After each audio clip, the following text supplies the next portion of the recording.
For Maud, stories about her aunt always left her with more questions. Well, so she took off all her clothes and danced down the street naked, is one thing that my grandmother said. My grandmother tended to speak in riveting sound bites like that. She wasn't always very forthcoming when I tried to probe, which I think is one reason for my interest in genealogy. You know, if someone tells you something like that, but all you get is the sound bite. For someone with my personality, at least, there's a real need to know more.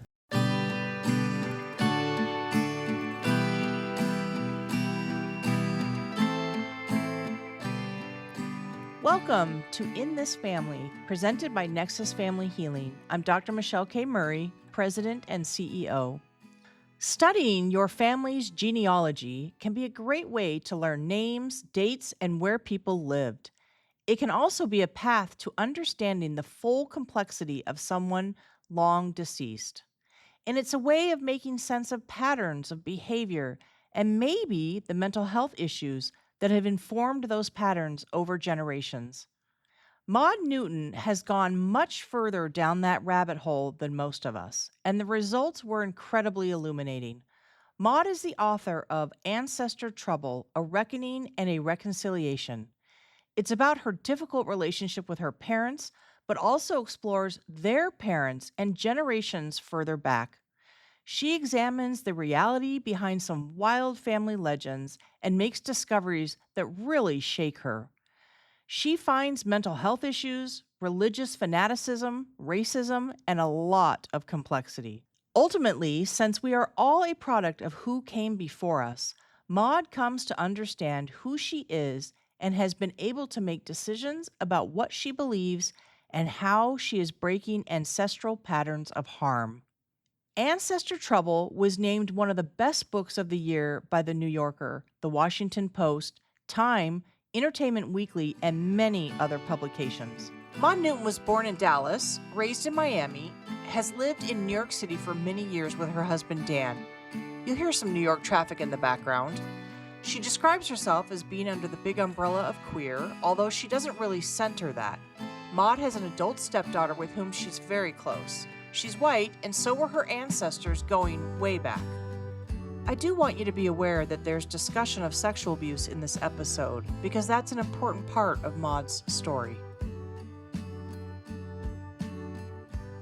Maud Newton, it is wonderful to have you on In This Family. Welcome. Thank you so much for having me. Maud, you've gone really deep on family research with your book, Ancestor Trouble, separating fact from family legend. What surprised you? You know, one of the stories that fascinated me most when I started delving into this as a book is that I discovered I had this ancestor who had been accused of being a witch. Her name was Mary Parsons. This was in Northampton, Massachusetts, before the Salem witch trials. And she and her husband went on the offensive. They sued for defamation, and they won.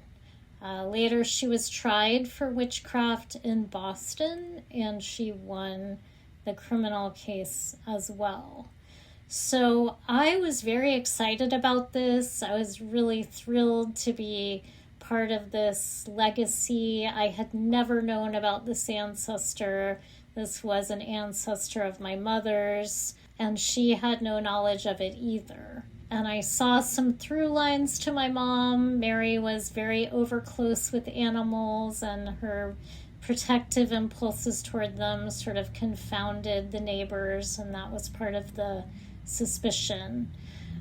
But over time, as I started delving more into Mary and Joseph, her husband, believe it or not, my feelings about them became a lot more complicated. You know, this was an era where settlers were coming in. They were displacing killing, swindling Native people. And Joseph was someone who was from a lower class background who became middle class.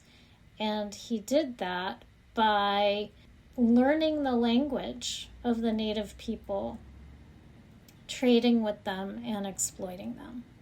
And ultimately, he was involved in King Philip's War, as it was called at the time. And then after the book was published, I discovered that my ancestor, Mary, was enslaving a black man at her death.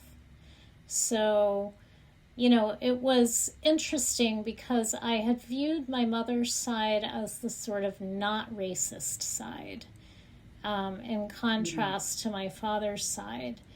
And I found a lot of other complicity in an involvement in slavery on, my beloved grandmother's line. But this was very surprising to me to find this all the way back in Massachusetts in that era.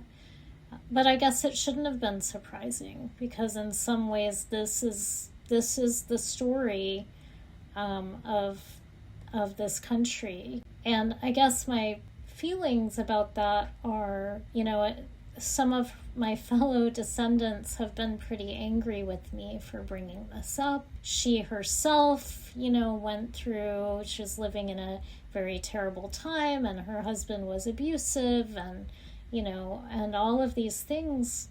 What I would say to that is that, first of all, I still have a lot of respect for Mary, despite all of this, And, it's so often the case that unprocessed and unmetabolized trauma begets more trauma, which is exactly why I think it's important for people to, be as gentle with themselves as they can about things, but also as honest as they can be. Why do I have the things I have in the world? Why do I have a law degree? Why do I own a home? And the answer to some extent is because my ancestors did these very harmful things to other people. What started your interest in genealogy? A few different things started my focus. The sort of fun one was all the larger than life stories that my mom and my grandmother always told, about all the animals they had and the animals my grandmother had growing up. And, and then there were sort of very Texan tall tale sort of things that I ended up wanting to explore when I got older. My mother's father was supposedly married 13 times. My grandmother's father was supposedly a devout communist or a Marxist, depending on the day, in early 20th century Texas. And so there were a lot of really sort of interesting stories that really created a lot of excitement for me. And then also, my grandmother told me when I was about 12 years old to be alert for the possibility of mental illness in myself and any children I might have. She said it ran in the family and skipped generations. So that was kind of a slightly heavy thing to tell a 12-year-old, but it also sort of jibed with my own sort of understanding of my mom and some of those same tendencies I saw in myself. Well, let's just go there for a minute. So what was your grandmother warning you about specifically? Her sister was diagnosed with dementia precox when she was a teenager. As I understand it, this is roughly kind of an antecedent to a schizophrenia diagnosis, but it was also a diagnosis often given to sort of uncooperative adolescent girls. So I think it's always a little hard to know in that kind of situation, looking back historically, exactly what the situation was. But it was very serious. She did spend her life from her mid-teens to her death in, I believe, her early 30s in a mental institution. Now, were family members going and visiting her while she was in the institution? Because that's a lot of years to be living in an institution. Yes. My grandmother definitely visited her, and it was a very serious heartbreak for her. She and her sister had been very close, and I think, that it was just very painful for her. At the same time, she never really questioned that this was the right result. I don't know if it's true, but I do know she, or maybe my mother told me actually, that they tried to bring her home a few times and she tried to kill their mom.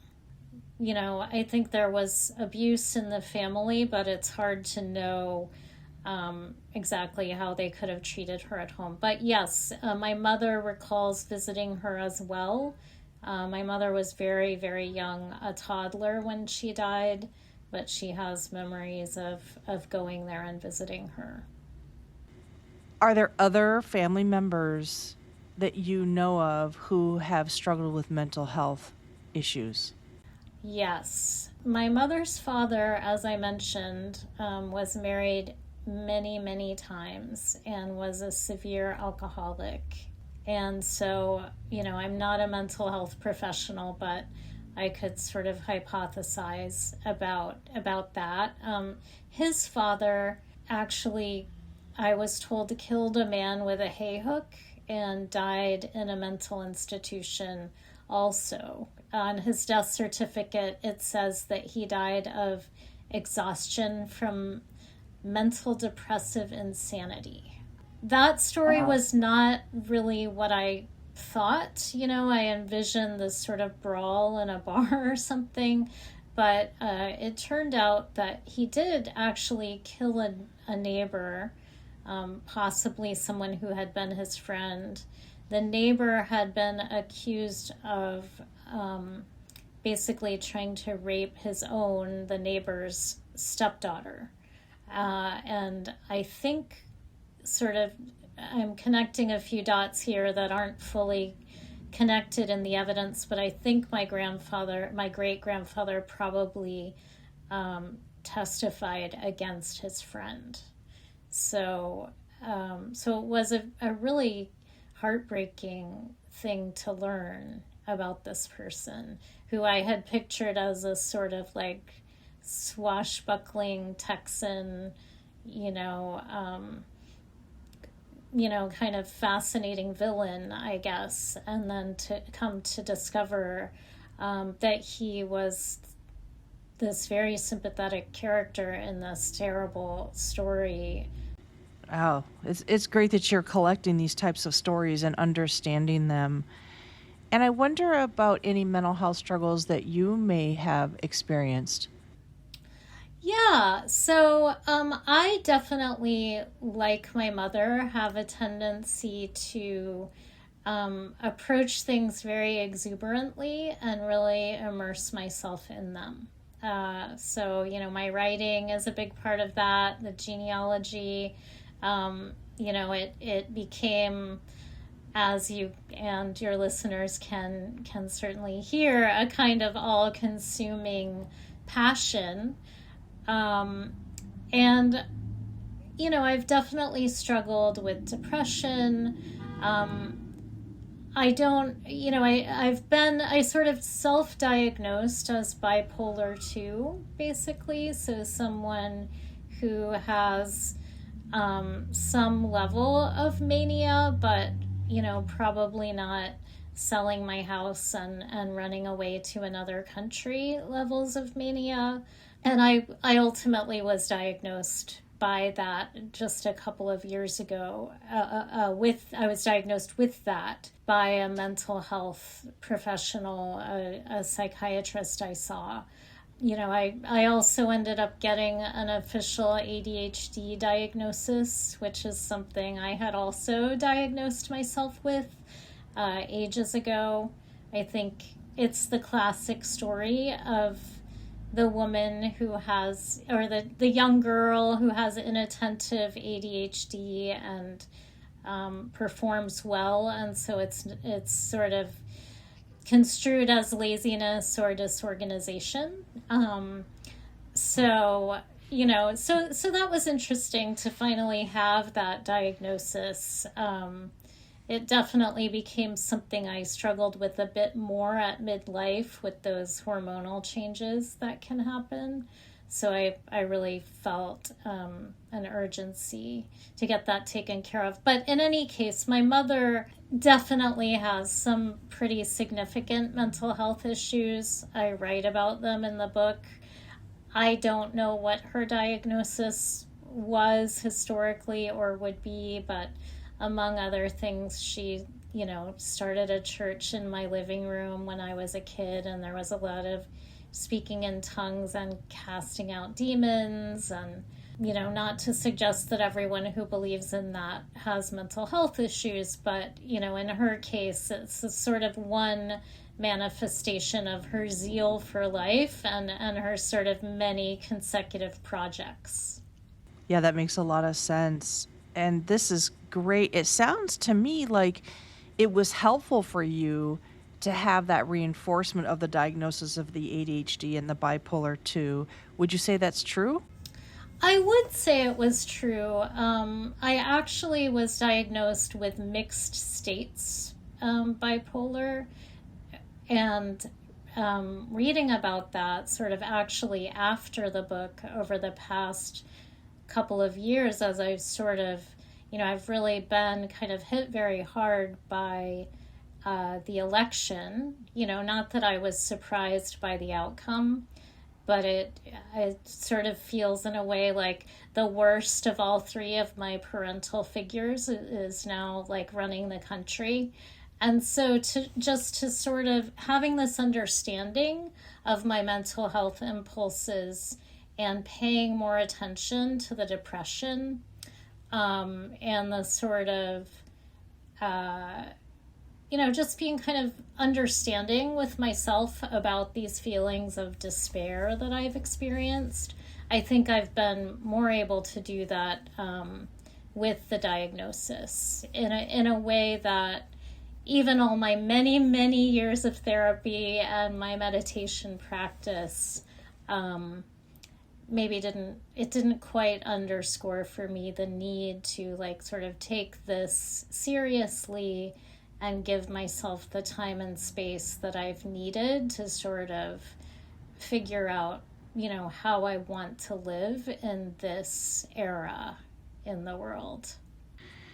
So when did you start going to therapy? That's a really good question. So I first actually started going to therapy when I was in high school. I didn't write about this in the book, but I did write in the book about the fact that my stepfather molested me when I was 12. And as I write in the book, my parents attributed his behavior to demons. And so, as you might imagine, that didn't really satisfy my own experience of what had happened or speak to it. And so I wanted to go to a therapist. And my mother was very resistant, even though she herself had been to therapy. And my mother was always very invested in the idea that I was fine, that I was great, that I was going to excel, and that any sort of depression or anything that I experienced was a result of my own kind of overthinking. So I explicitly told her that I wanted to go because I needed to talk to someone about my stepfather molesting me. And it was the first time we had discussed it since the immediate aftermath. And she ultimately agreed. And then I did the typical doorknob thing that one does, except over the course of the therapy, I did not mention that my stepfather had molested me until my very last session. Say more about that. Why would that be when you knew, your mom knew that that's why you were going? You seemed to be really sure of that. So talk about that experience a little bit. Yeah, I may be overstating the extent to which I centered that to my mother, that I was going to explicitly talk about that, but I did tell her that I was having a lot of sort of depression and confusion as a result of that experience. And I did intend to tell the therapist, but I think at that stage in my life, being confronted with the reality, even though my therapist was wonderful, she was so compassionate, so affirming, but the idea of actually telling someone outside of my family what had happened, I think was much easier in theory than in practice, sort of having those words come out of my mouth. I think I probably felt protective of both my mother and my stepfather, but oddly, my mother more. So it wasn't as though I consciously thought, I'm not going to tell her this until my last session. I didn't even know it was my last session. But I knew we would be having a break because I was I had the lead in the school musical, and we were going to be having a lot of rehearsals, and then I never saw her again. And then I saw various therapists over the years, but the most meaningful therapy that I had was with my late therapist, who I started seeing in 2002, I believe. And yeah, so there we really, I had spoken with other therapists about being molested, and I had become very open about it in my friendships, and even sometimes beyond that. But that therapy went on for more than a decade, and it was just incredibly powerful in my life.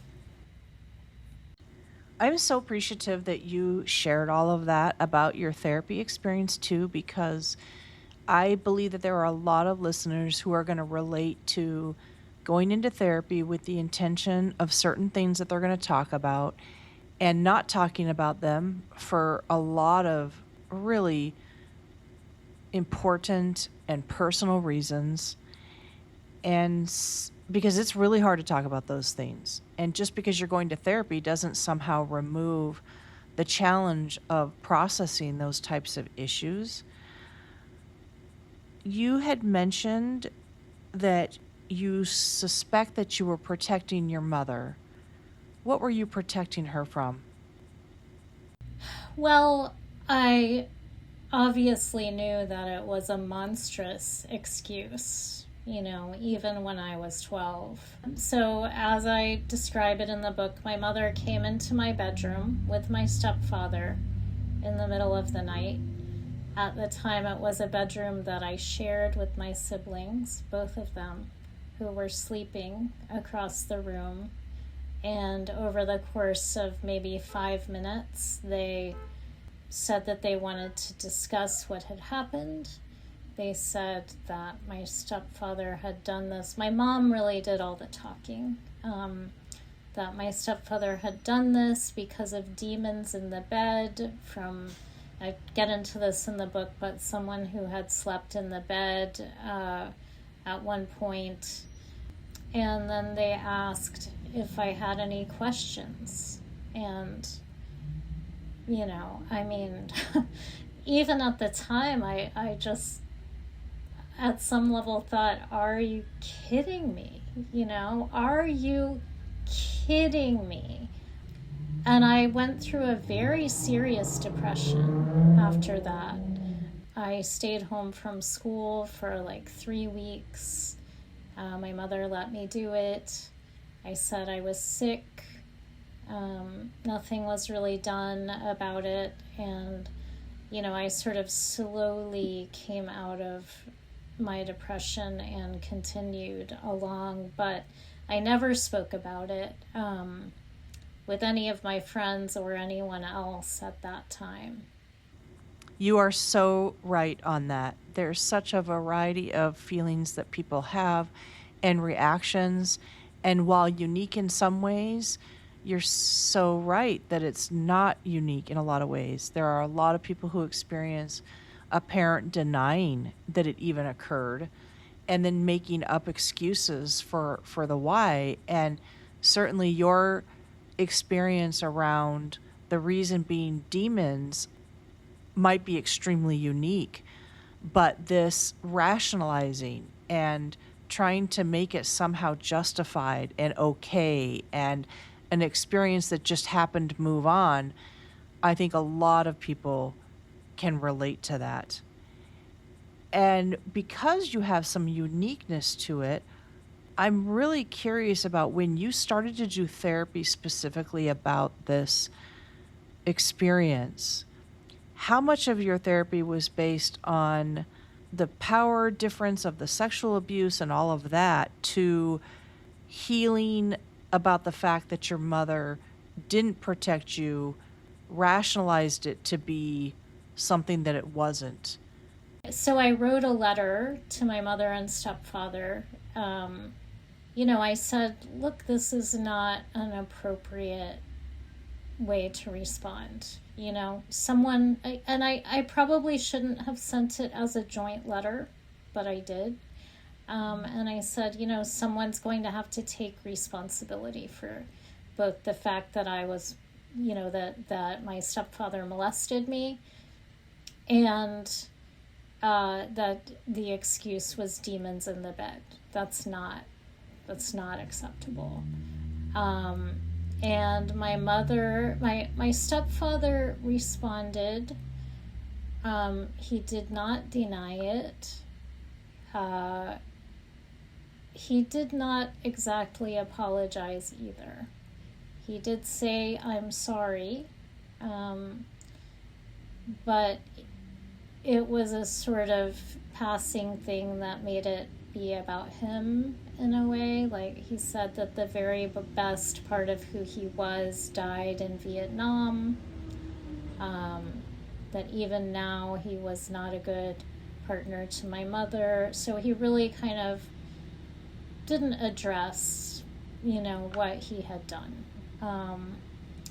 And then my mother said that she was glad that I had spoken out about this because I can't remember the exact language, but she had no idea that I was still fixated on these, quote, hurts, slights, etc.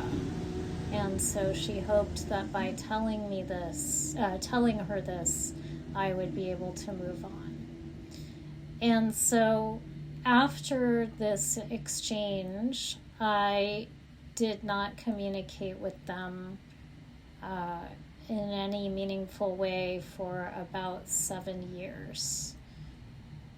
What made you reconnect with them? It's an interesting question. My mother was going to be turning 70. My father-in-law had just died. His funeral was actually on her 70th birthday. And I had been thinking that I did want to reconnect with her, despite all of this, and knowing that she wasn't going to be able to change her behavior, that I was never going to be able to get from her what I would have wanted from her.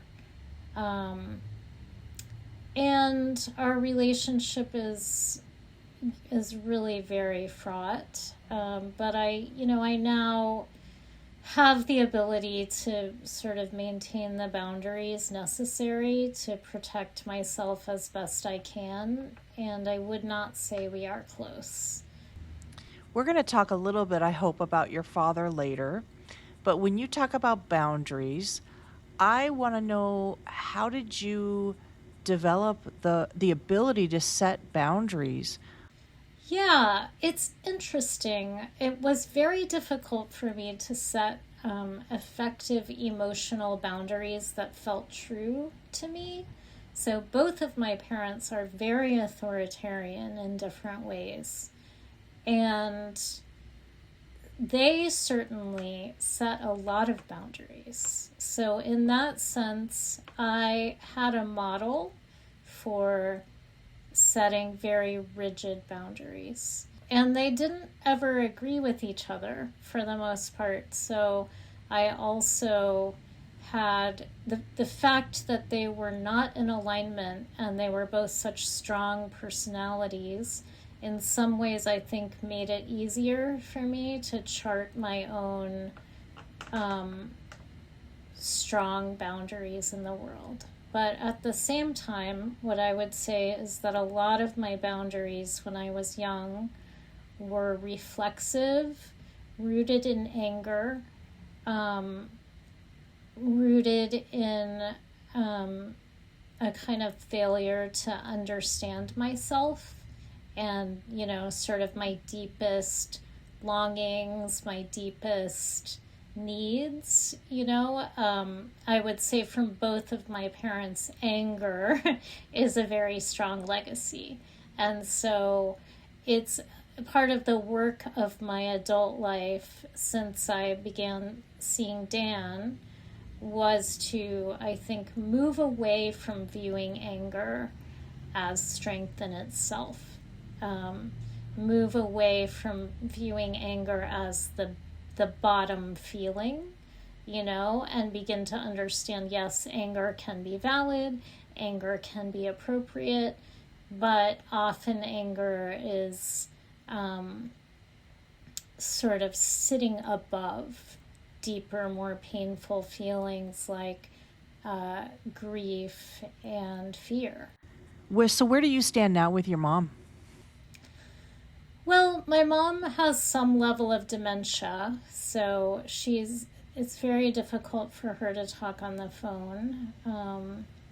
And she's also very angry with me and my siblings. Well, I'm really sorry to hear that. Let's turn to your father. What was your relationship like with him when you were growing up? Oh, he was such a tyrant. I was so afraid of him. I think my earliest memory of him was he and my mother were having a big fight, which was very common. My mother would end up screaming and crying and throwing things, and he would storm out and tell her she was behaving like a child. And I was looking at him as he was passing by, and he said, sorry for the mild swear word, but he said, "What the hell are you looking at?"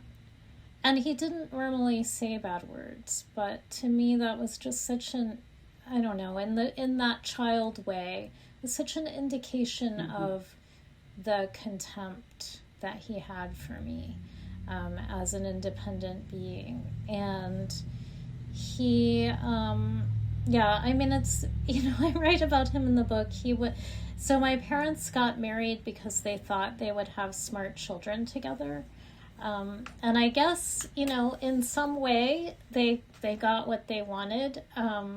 It might be a lesson in be careful what you wish for, because I don't think the kind of intelligence I have is what they would have chosen. But yeah, he was very authoritarian. He was very, very racist. Very racist. That was very front and center in our house.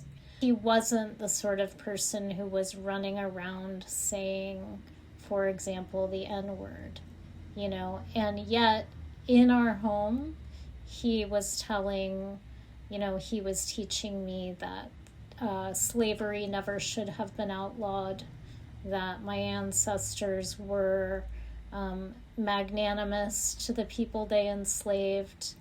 As I said, it was very front and center in my childhood. It was not a sort of afterthought or just shoehorned in there. I was not allowed to play with black children. My sister, if we were given a storybook that had black and white children in it, he would cover over the black children with nail polish or cut them out. She once got a set of Fisher-Price people, maybe more than once, that had a black character in it. And I didn't remember this until my mother reminded me. He took it out on the porch and made us watch while he hit it with a hammer until it came apart, and then he threw it away.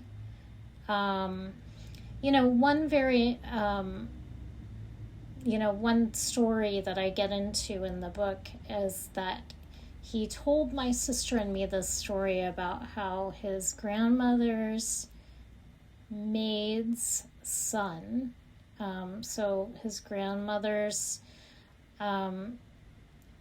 maid, as he referred to her, was a black woman, and her son was also black. And he told this story about the son stealing a quarter from him. And he told the story as a sort of, in order to exemplify why my sister and I should never trust black people. And even when I was a child, my sympathies were not with my father in the story, because he described himself sitting there counting all of his quarters with this, ostensible playmate of his, and then suddenly he didn't have a quarter, and then the playmate comes walking back with a 6-pack of Coke, which cost exactly a quarter. This was the story. So many years later, my mother told me that it was a lie, that he made this story up, that he got this child in trouble for stealing his quarter, when in fact he had never lost a quarter. And it feels so connected to our larger culture for me. This particularly now, he's the one who did the bad thing. He's the one who, who got someone in trouble for no reason. And yet he's going around perpetuating this story in order to try to teach his children, something terrible. You at one point had to cut off contact with your father. When did you realize that you had to cut him out of your life? I just realized that his lies would extend to me. He was also going to lie about me in order to make his parents be on his side, in order to sort of make me look like the villain if I wasn't going to be on his team. I realized too that I was an instrument of convenience for him. When I visited, he would use me to sort of help him with his womanizing. He had many different girlfriends. One of them had my name, and one of them had my sister's name. He would lead them to believe that he was with my sister or me, or talking to one of us on the phone, or whatever the case may be. It was just really, really messed up. And it took my partner, my husband, actually saying to me, no, I'm not going to lie to your dad's new girlfriend. And even though I was a feminist and, had taken women's studies classes and was a grown woman with a law degree, it had literally never occurred to me that I could have a relationship with my father and refuse to do something like that. And so I tried it, and that was what finally set in motion the break from him. And is that where it still stands today? Yes. Well, it's really nice to hear that you've come to be firm about what it is that you need in your relationships and the relationship with him. That can also take a toll on people too. It seems like you are a bit of a change maker in your family, breaking family cycles and having a voice and sticking up for yourself and not letting people impact you in ways that you're just not going to tolerate. Also, change makers can often be excluded from their families. How is your family doing with you speaking to truth? With my dad, I don't really know, except that I wrote something for the New York Times Magazine within the year after the book was published, and he sort of tried to imply that maybe he wasn't my father. With my mom, I will say one thing about my mother is that she has always been a believer in speaking truth as she sees it. I don't actually know if she's read the book. I think probably not, given that she does have some level of dementia. I don't know the extent to which her anger toward me may or may not be informed by knowing of the book or reading the book. I don't really know. It's part of our dysfunction is that she doesn't really address that explicitly with me, but I do really feel gratitude toward her for her model in speaking her truth and sort of teaching me to do that as well. There are definitely members of my family who probably would have preferred that I not write the book. It's particularly tricky in the sibling context where if you're writing about a family, you're sort of inherently exposing things that more private siblings would prefer not to sort of have out in the world and are just like doing their best to deal with them whatever way they can.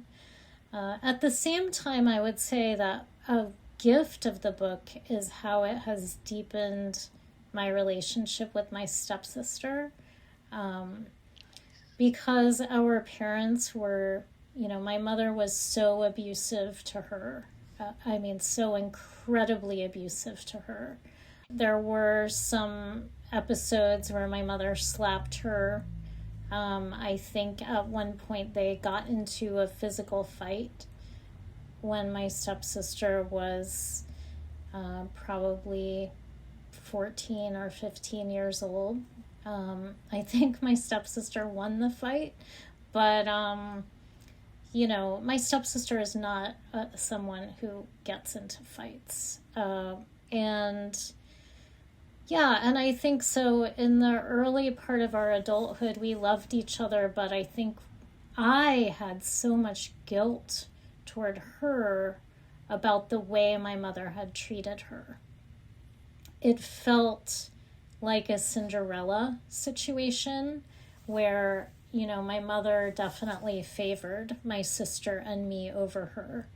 And I felt a lot of shame around that. And a lot of responsibility for not trying to do more because I was 5 years older.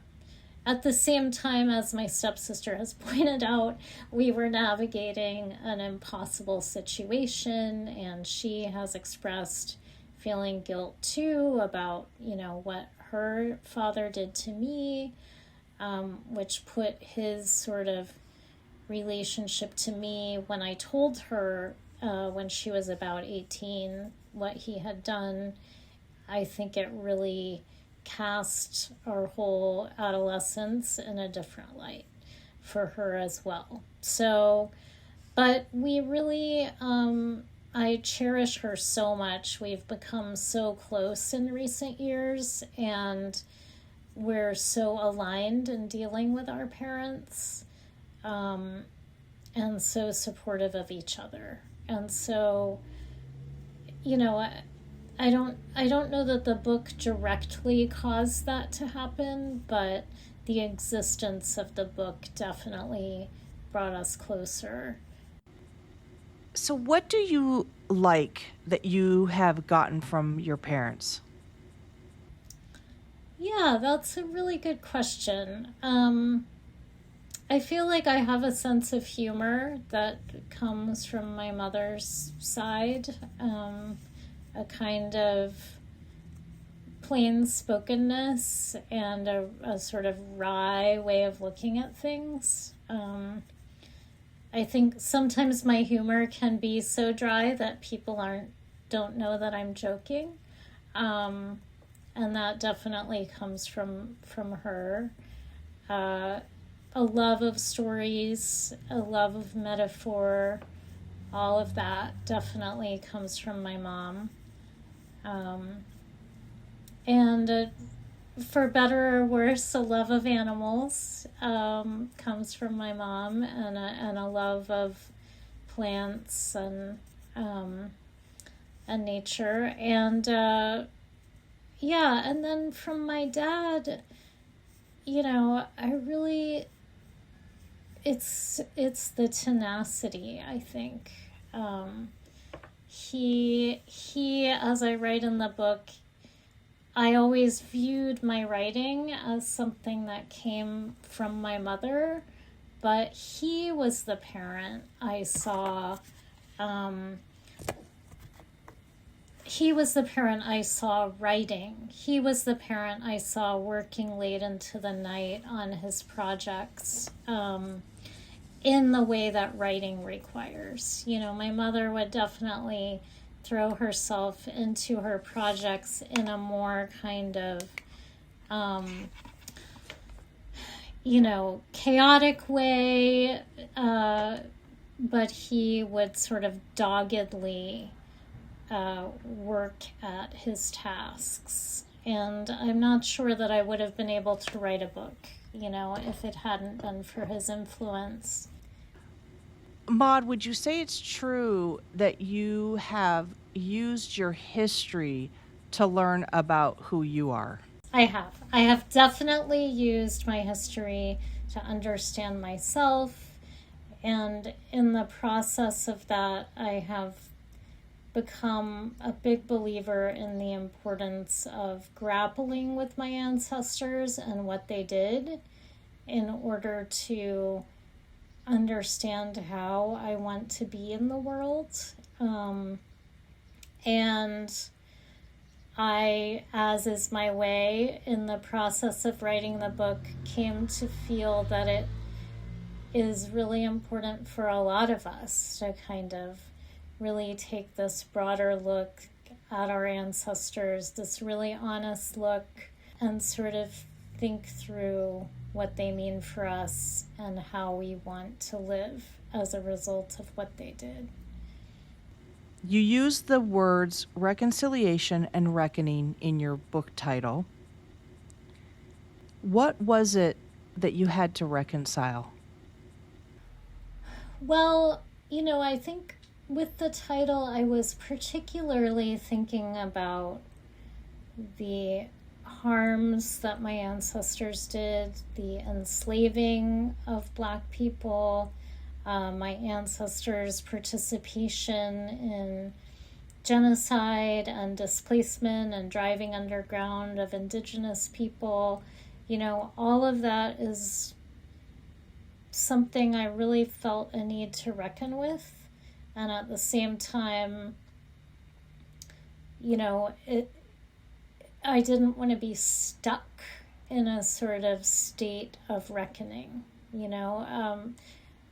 So I do view the reckoning as something that continues, but I also I think what drew me to ancestor work was the question of how to reconcile myself to this. How do I work with these histories and these energies and these ingredients, that in some way physically continue in me, whatever that means. I found that, as you know from reading the book, I really took a lot of empirical routes into all of this. And I found that in the end, although all of that was rewarding, it was something more spiritual that finally led me to a sense of integration and a sense of empowerment, and a sense of meaning. And by that, I don't mean that I now view my ancestors as worthy of worship, and I don't look at them critically or anything like that. What I mean is that having that sense of a spiritual connection to the positives and a sense of spiritually working with the negatives has been very, very important to me in my own healing around this and in the support that I've been able to give other people, when they're dealing with their own very difficult and complicated family situations, which many of us do, and when I look at our society, and at the levels of denial that we see, about these harms that are really ancestral, systemic, but also individual ancestral harms. I believe that we would be in a much better place as a society if people were willing to really sit with these legacies and really, in a feeling way, think through, how do I want to live my one life in this form on this planet? Wow, that was really powerful. I really appreciate this. And Maud, it has been so wonderful to have you on this show. Thank you so much for sharing your life stories with us and the intimacy of the things that have happened for you and how you tie in your own beliefs and philosophy and how this has made meaning for you. I really appreciate it. No worries. I just wanted to say thank you so much for having me. You're a wonderful interviewer, and really brought out a lot of things I hadn't realized we would be discussing. Thanks, Maud. I really appreciate that. Maud, where can listeners find you? Well, I've been taking a little break from the internet, but I'm planning to restart my newsletter, which is called Meditations on Kinship. It used to be called Ancestor Trouble, which is the name of my book, and I also have a website. I'm not sure if I will be getting back on the Instagram, Facebook, Blue Sky sort of treadmill. I kind of hope I don't, honestly, but if I do, I'd love to see folks there. In This Family is presented by Nexus Family Healing, a national nonprofit mental health organization. You can learn more about Nexus and how to support our mission at nexusfamilyhealing.org. The show is produced by John Moe with music from Jeremy Messersmith. If you liked what you heard, be sure to subscribe, rate, and write a review. I'm Dr. Michelle K. Murray. See you next time.